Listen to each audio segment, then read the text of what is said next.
Sebelum belajar, jangan lupa berdoa dulu.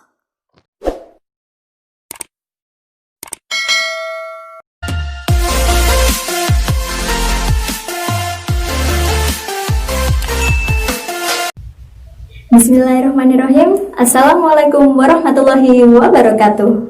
Bagaimana kabar anak-anak pada hari ini? Semoga anak-anak di rumah tetap sehat dan selalu menjaga semangat dalam belajar maupun ibadahnya. Nah, anak-anak ada yang tahu hari ini kita mau belajar apa? Kalau di pekan sebelumnya, anak-anak sudah mereview kembali tentang macam-macam bangun datar. Nah, hari ini kita akan belajar mengenai keliling pada bangun datar dengan satuan tidak baku. Nah, kira-kira anak-anak sudah tahu belum ya apa yang dimaksud keliling? Coba, pernahkah anak-anak berjalan mengelilingi lapangan? Kalau misalnya pernah, lalu bagaimana cara kalian untuk mengelilingi lapangan tersebut? Nah, biar anak-anak lebih paham, coba kalian lihat ilustrasi berikut ini.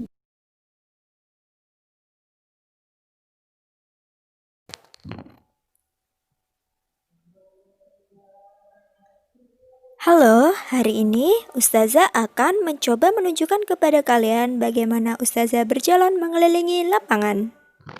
Baiklah, Ustazah akan berjalan dari sudut lapangan di sini.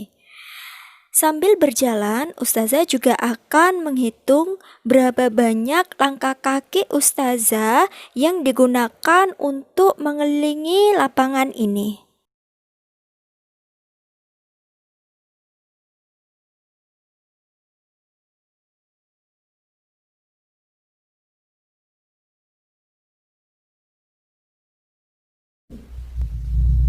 Dari ilustrasi tadi, tentunya saat kalian berjalan mengelilingi lapangan, kalian pasti hanya akan mengelilingi tepi lapangan tersebut, bukan?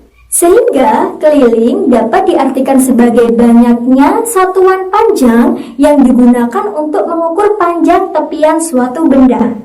Nah, anak-anak, tadi saat Ustazah berjalan mengelilingi lapangan, Ustazah juga menghitung loh berapa banyak langkah kaki Ustazah yang digunakan untuk mengukur keliling lapangan tersebut.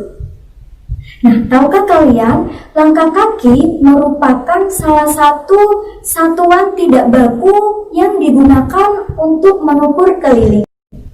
Selain langkah kaki, ada juga beberapa satuan tidak baku yang bisa kalian gunakan untuk mengukur keliling. Antara lain jengkal, kemudian depa, lalu beberapa benda seperti pensil, krayon, ballpoint, potongan lidi, batang korek api, dan sebagainya.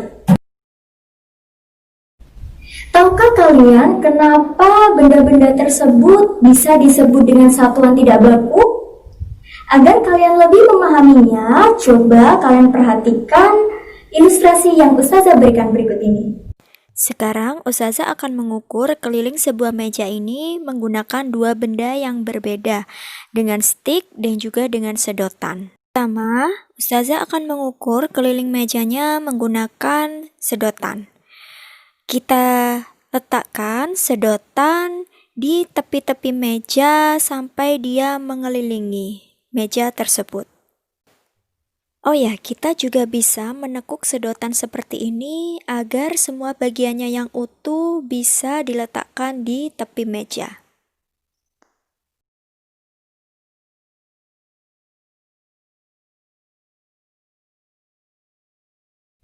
Agar sedotannya tidak jatuh, kalian bisa menggunakan perekat.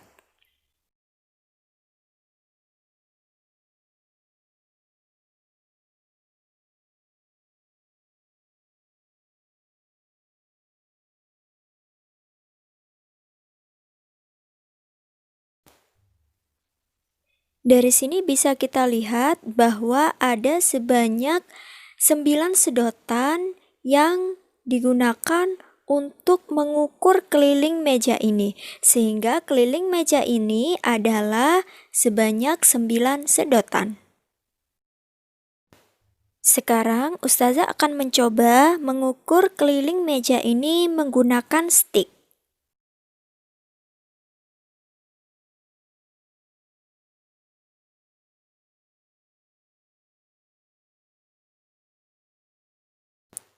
Dari sini bisa kita lihat bahwa butuh 18 stick untuk mengelilingi meja ini, sehingga keliling meja ini adalah 18 stick.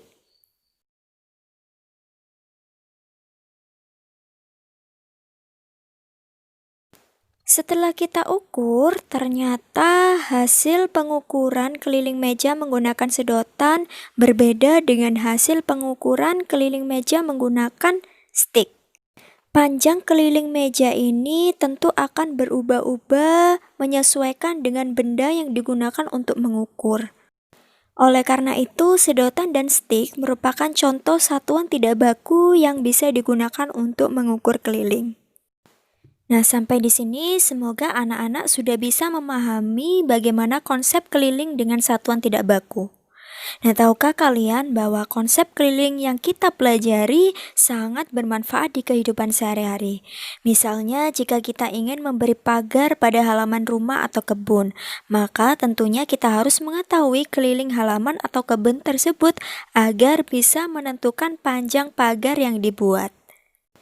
Coba kalian perhatikan pula Quran Surat Ar-Rum ayat 42 berikut, yang artinya, adakanlah perjalanan di muka bumi dan perhatikanlah bagaimana kesudahan orang-orang yang terdahulu. Kebanyakan dari mereka itu adalah orang-orang yang mempersekutukan Allah. Nah, anak-anak, Allah menganjurkan umat manusia untuk berjalan atau berkeliling ke seluruh penjuru tempat agar mereka melihat sisa-sisa peninggalan umat terdahulu dan menyaksikan bagaimana kesudahan hidup mereka. Rumah-rumah mereka menjadi hancur, tanah mereka terbengkalai seperti yang terjadi pada kaum Ad, Samud, dan kaum kafir lainnya. Baiklah, sekian dulu materi yang kita pelajari hari ini. Semoga apa yang kita pelajari bisa bermanfaat. Kurang lebihnya Ustazah mohon maaf. Ustazah akhiri. Wassalamualaikum warahmatullahi wabarakatuh.